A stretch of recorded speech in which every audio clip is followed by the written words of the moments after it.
சிவாய நம. வணக்கம். நான் உங்கள் ஜோதிடர் கருப்புசாமி கேஜிஎஃப். நெக்ஸ்ட் ஜென் சேனலை பார்த்துட்டு இருக்கிற அனைவருக்கும் வணக்கம். இன்றைக்கி என்ன தலைப்புன்னு கேட்டிங்கன்னா, ராகு கேது பெயர்ச்சி. பொதுவாகவே ராகு கேது பெயர்ச்சின்னு கேட்டாவே ஒரு யோகத்தை கொடுக்க போகுதுன்னு சொல்லக்கூடிய அர்த்தம்தான் ராகு கேது பெயர்ச்சி. ராகு யாருன்னா ஜாதகருடைய அப்பாவுடைய அப்பா. கேதுன்னா அம்மாவுடைய அம்மா. அப்போ ஜாதகத்தில் ராகு பகவான் பலமாக இருந்துருச்சுன்னா பெரிய பெரிய ரிசார்ட்டு, ஹோட்டல்ஸு, 3 அடுக்கு 4 அடுக்கு ஃப்ளாட்ஸ் கட்டக்கூடிய அமைப்பு, ஏக்கர் கணக்கில் இடம் வாங்கக்கூடிய ஒரு தன்மை, இப்படி யோகங்களே அள்ளி கொடுக்கக்கூடிய ராகு பலமாக இருந்தால் வெளிநாட்டு தொடர்புடைய ஒரு வேலை, வெளிநாட்டு பிரவேசம், உள்நாட்டிலிருந்து வெளிநாட்டு பிரவேசம் பண்ணுறதுக்கு ராகுவுடைய தன்மை வேணும். சந்திரன் சொல்லக்கூடியது பாஸ்போர்ட்டு, ராகுன்னு கேட்குறது வெளிநாட்டுக்கு போகக்கூடிய ஊந்துதல் பண்ணக்கூடிய ஒரு தன்மை தான் ராகு பகவான். பொதுவாக இந்த ராகு பகவான் கேட்கக்கூடியது பார்த்திங்கன்னா, ஒரு பிஸ்னஸை பார்த்திங்கன்னா இல்லை கோடி கணக்கில் டேர்ன் ஓவர் பண்ணுறாங்கல்ல, இவங்களுக்கெல்லாம் ராகு பலமாகவே இருக்கும். பெரிய பெரிய கம்பெனி வச்சுக்கக்கூடியவங்க, பெரிய பெரிய ஹோட்டல்ஸு, இந்த மாதிரியான ஒரு தன்மைக்கெல்லாம் ராகு பகவான் பலன் வாய்ந்ததாக இருக்கக்கூடிய நேரம் உண்டு. ஆனால் கேது பகவான் பலமாக இருந்தால் கோயிலில் அர்ச்சகர், ஸ்பிரிச்சுவல் ஸ்பீச்சு, ஆன்மீக தன்மையில் ஏதாவது ஒரு அமைப்பு, ஏதாவது ஒரு பதவி, இல்லை ஜோதிடன் சொல்லலாம், குறி சொல்லலாம், அருள்வாக்கு சொல்லலாம், இதெல்லாம் கேதுவுடைய தன்மை. ஆனால் ஜாதகத்தில் ராகு பகவான் உல்டாவா போணுச்சுன்னா கத்தியை கையில் வச்சுக்கணும், பையில் வச்சுக்கணும், துப்பாக்கியை உள்ளே வச்சுக்கணும். ஏன்னா உங்களை நீங்கள் காப்பாற்றிக்கிறதுக்காக இந்த மாதிரியான ஆயுதங்களை நீங்கள் பயன்படுத்தக்கூடிய தன்மை வரும். அதாவது ஸ்மக்லிங் பண்ணுவாங்க, நம்ம நாட்டுக்கு பீடையாக இருப்பாங்க, உள்நாட்டுக்கு பீடையாக இருப்பாங்க. ஏன் ஏதாவது ஒரு கொலை களவு செஞ்சால் பயம் இருக்கும்ல, அந்த பயத்தோடு இருக்கக்கூடிய தன்மை ராகு பகவான் உல்டாவாக போச்சுன்னா. பொதுவாகவே இந்த ராகு பகவான் உல்டாவாக போகிறதுக்கு உண்டான ஒரு காரணமும் இருக்குது. உதாரணம், கறி கடை வெட்டுறாங்க பார்த்தீங்களா, கறி வெட்டுறாங்களே, அவங்களுக்கு ராகு பலன் கொடுக்காது. ஏன்னா எப்பயுமே கையில் கத்தி இருக்கும். அந்த ராகுன்னு சொல்லக்கூடியதான் அந்த கறி கட்டை, அதாவது அந்த புளிய மரம்னு சொல்லுவாங்க. அந்த புளிய மரம் ஜாதகத்தில் இந்த மாதிரி கறி வெட்டுறவனுக்கு தான் உல்டாவாக போயிடும்.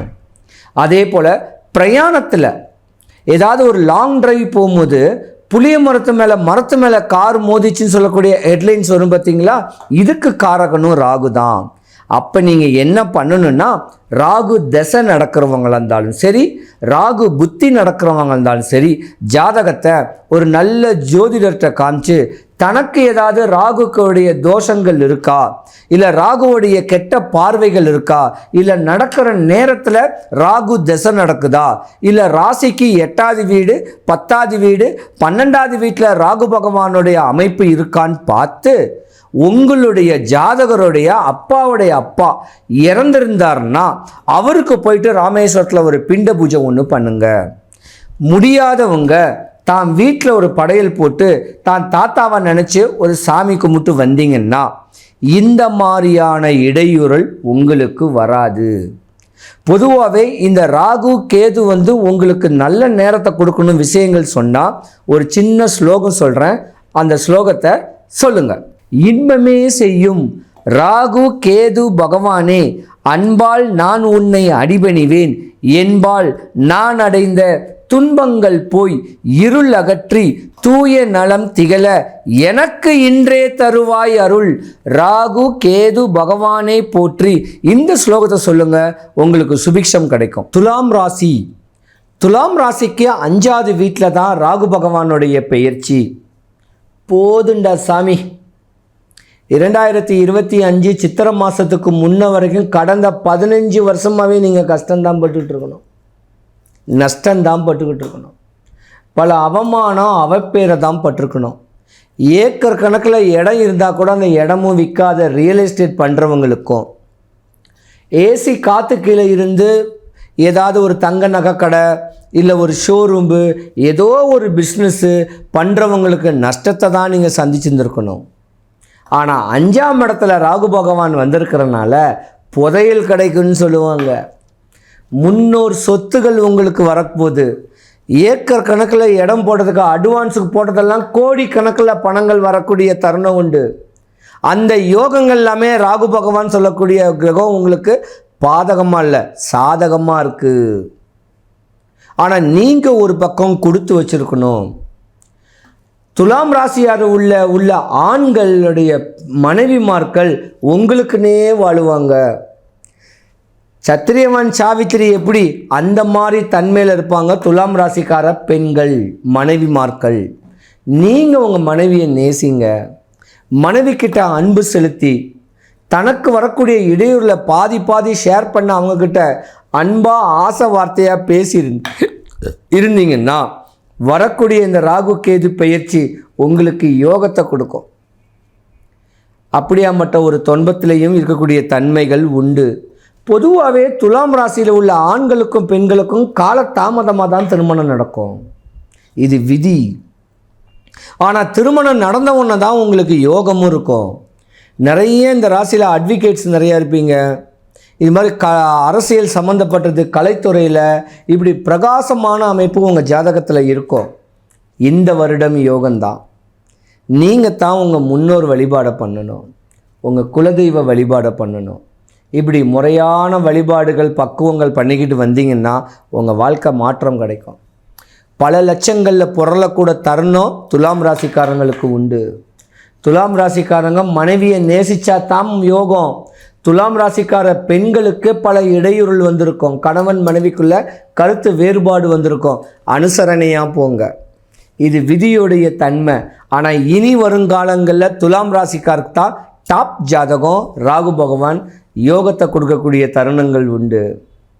அண்ணன் தம்பி அங்காளி பங்காளியோட அரவணைச்சு வாழ்ந்துக்கிட்டு போய் தாம் மனைவி மக்களோட தெளிவான ஒரு வாழ்க்கை வாழ்ந்துட்டு போனீங்கன்னா துலாம் ராசிக்காரங்க இலக்கை அடையலாம். அப்படியாப்பட்ட ஒரு தருணமும் இப்போ நடந்துட்டுருக்கு. துலாம் ராசிக்காரங்க பட்ட துன்பத்துக்கு பிராயத்தமே கேட்க முடியாதுங்க. அவ்வளோ ஒரு துன்பத்தையும் அவ்வளோ ஒரு துயரத்தையும் தான் அடைஞ்சவங்க தான் நீங்கள். கவர்மெண்ட் வேலையே செஞ்சால் கூட பல சட்ட சிக்கல்களை நீங்கள் சந்திச்சுருந்துருக்கணும். பல வம்பு தும்பு வழக்குகளை சந்திச்சுருந்துருக்கணும். துலாம் ராசிக்காரங்க பாதி பேர் சிறைவாசம் போகக்கூடிய தன்மைகளும் வந்திருக்கும். இது விதி. இந்த விதிக்கு பிராய்த்து தான் ராகு கேது பெயர்ச்சி. குரு பகவான் உங்கள் ஜாதகத்தில் உச்ச நிலைமையில் இருக்கார். யோகங்கள் தரப்போகிறாரு. ராகு கேது பகவான் அள்ளி கொடுக்க போகக்கூடிய தன்மை உண்டு. அவங்க முன்னோர் வழிபாடை பண்ணால் தான் மாற்றமே உண்டு. துலாம் ராசிக்காரங்க உங்கள் ஜாதகத்தை யார்த்தையாவது நல்ல ஜோதிடர்கிட்ட கொடுத்து இந்த 2025 to 26 என் வாழ்க்கை எப்படி இருக்கும், இதுக்கு சூட்சமங்கள் என்ன, இந்த ஜாதகம் பலம் பெறதுக்கு என்ன வழிபாடுன்னு சொல்லி கேளுங்க. ஒரு சொல்யூஷன் கொடுப்பாங்க, ஒரு சஜஷன் கொடுப்பாங்க. வாழ்க்கையை தெளிவாக வாழக்கூடிய ஒரு தருணம் உங்களுக்கு தான் உண்டு. இதில் மெயினாக துலாம் ராசிக்காரங்கள் தான் உண்டு. ஏன்னா சுக்கிர பகவானுடைய அமைப்பு, மகாலட்சுமியோடைய கடைக்கண் பார்வை உங்கள் ஜாதகத்தில் பார்வை இருக்க போது, யோகங்கள் வரப்போது, வெளியூர் வெளிநாட்டுடைய பிரவேசங்கள், அங்கேருந்து வரக்கூடிய பணங்காசுகள் வரக்கூடிய தருணங்கள் உண்டு. உட்கார்ந்த இடத்துலேருந்தே வியாபாரம் பண்ணக்கூடிய தருணங்கள் உண்டு. ஆனால் மனைவியை நேசிக்கணும், மனைவி மேலே அன்பு செலுத்தணும். ஒரு 55, 65, 70 வயசுக்குள்ளே இருக்கக்கூடிய துலாம் ராசிக்காரங்க தன்னுடைய சொத்தை மனைவி மேலில் எழுதக்கூடிய தருணங்கள் வரணும். எழுதுனா தான் உங்களுக்கு யோகம். அந்த மாதிரியான ஒரு நேரமும் நடந்துக்கிட்டு இருக்கு. துலாம் ராசிக்காரங்களை பொறுத்த வரைக்கும் வாழ்க்கையை ரசித்து ருசித்து வாழக்கூடிய தருணம் உங்களுக்கு உண்டு. இடையூறுகளெல்லாம் நம்ம பட்டது தான், நீங்கள் பட்டது தான். அதுக்கு பிராயத்தம் தேடக்கூடிய தன்மைகள்லாம் உண்டு. சந்தோஷமாக இருங்க. அக்கம் பக்கம் சொந்த பந்தமே உங்களுக்கு சூனியம் பண்ண தான் செய்யும். அதில் எந்த பிரச்சனையும் இல்லை. இருந்தாலும் இனிமே உங்களுக்கு எந்த தூரம் பண்ண முடியாது. ஆனால் 2025க்கு முன்ன வரைக்கும் உங்கள் வாழ்க்கை பிரதிபலிக்கிறதுக்கு உண்டான ஏதோ ஒரு சதி வேலை நடக்கும். ஆனால் இந்த சதியை விதியை மதியால் வெல்லக்கூடிய தருணம் உண்டு. இந்த ராகு கேது பெயர்ச்சி மாற்றமே ஏற்படக்கூடிய தருணம் வரப்போகுது. நல்ல நேரம், நல்ல யோகங்கள் வரக்கூடிய நேரம் வருது. உங்கள் குடும்பம் சுபிக்ஷம் அடையும். துலாம் ராசிக்கார அன்பர்களுடைய குடும்பம் சுபிக்ஷம் ஐஸ்வர்யம் கடாட்சியம் கிடைக்க வடபழனி ஆண்டவனுடைய அனுகிரகம் உங்களுக்கு பரிபூர்ணமாக கிடைக்கணும். சிவாய நம.